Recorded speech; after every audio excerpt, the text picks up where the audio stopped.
Hi guys, and welcome back to Twisted Locker, your definitive horror podcast. Today we're going to be doing something a little bit different. We have got a review, and we've got 2024's Civil War, written and directed by Alex Garland himself, starring Kirsten Dunst, Wagner Moura, Cailee Spaeny, and Stephen McKinley Henderson, I Close think, enough. Close enough. and Nick Offerman. Yeah. Jenks, kick this one off.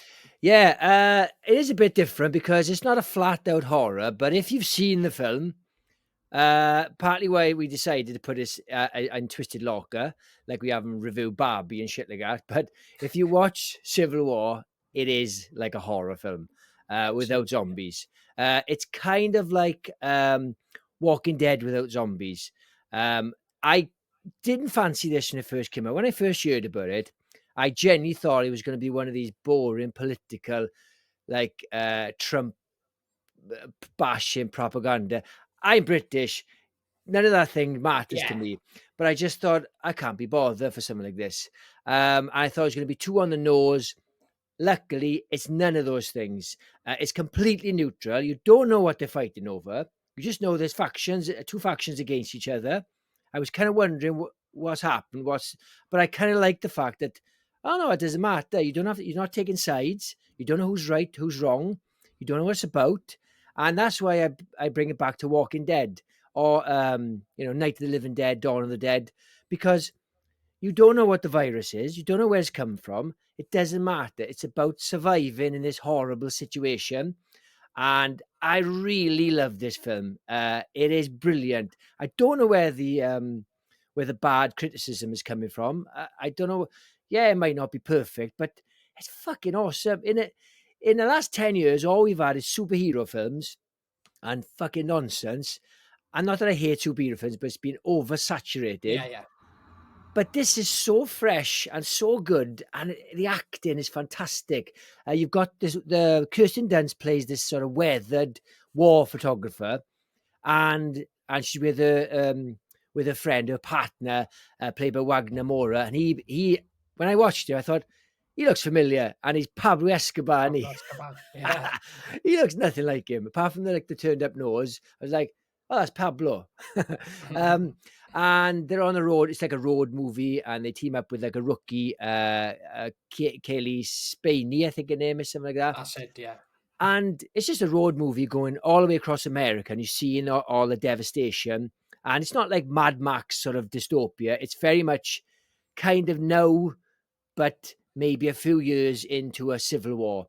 And it's kind of like a cautionary tale of, you may think like things are shitty in your country, and you may think, oh, this is fucking I'm gonna get on the streets, I'm gonna maybe get involved in some rioting, and you realize, no, this is a cautionary tale. This is what would happen. It's horrible. I love this film. I like the fact that Kirsten Dunst was brilliant in it. I like the fact that she'd been working in these sort of war-ridden countries, taking photos in like Afghanistan and things like that. And now she's doing it in her own country. And it's just horrifying. She's taking the same sort of shots of blown up people that she did in all these years.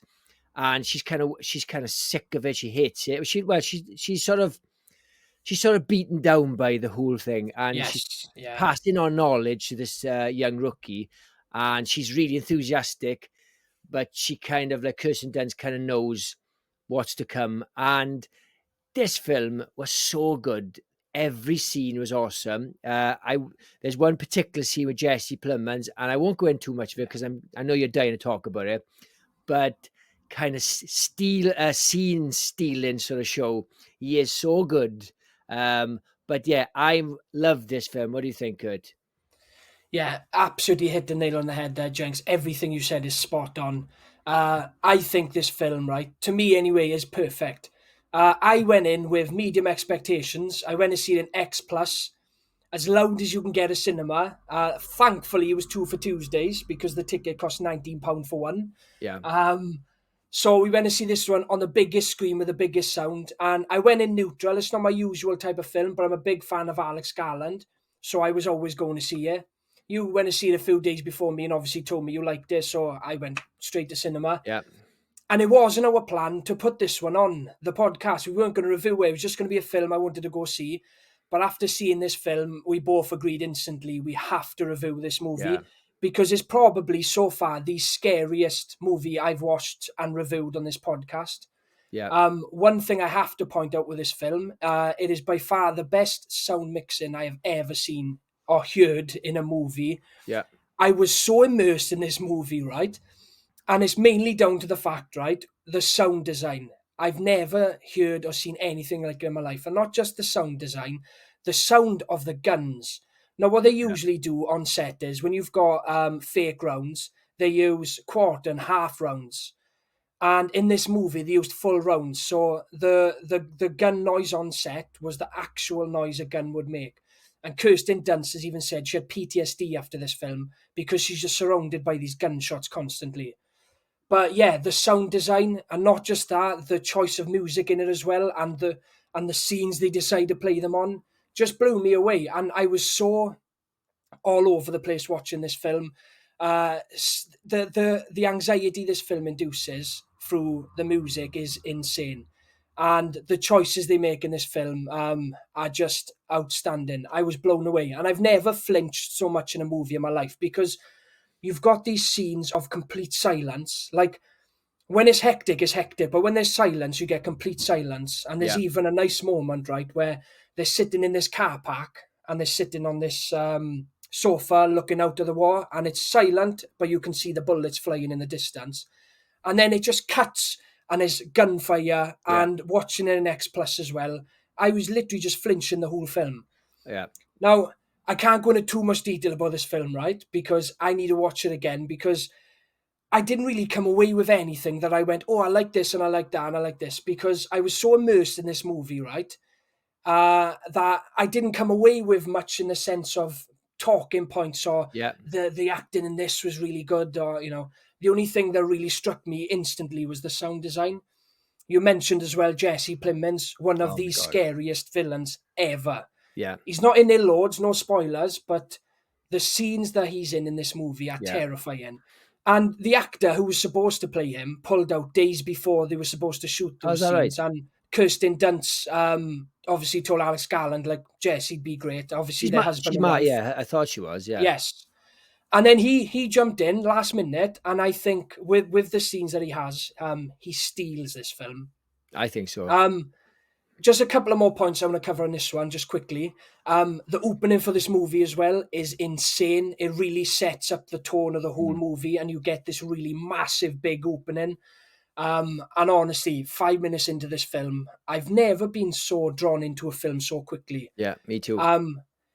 I absolutely loved this film. It was an absolute 5-star from me. Everything about this film.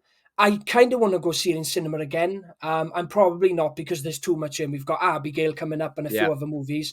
If I had the time, I would run straight back to cinema to see this one because I absolutely loved it. Yeah, I'm the same. I love Alex Garland. I love 28 Days Later. I fucking love Dread. It's the most criminally underrated movie in history. Okay, I love Annihilation, and I love Nevs or Devs? I forgot. Devs was amazing. Brilliant. Went down a little bit towards the end, but overall brilliant. Fucking hated Men. Worst film ever made. I don't know what the fuck he was thinking. So I just thought, because that was so like on the nose, men are evil, toxic masculinity, all this shit. And then he's making a film called Civil War, and I said, oh, is he just going down this fucking boring route now? Yeah. Pleasing like Twitter mobs and shit, rather than just making entertaining things, you know?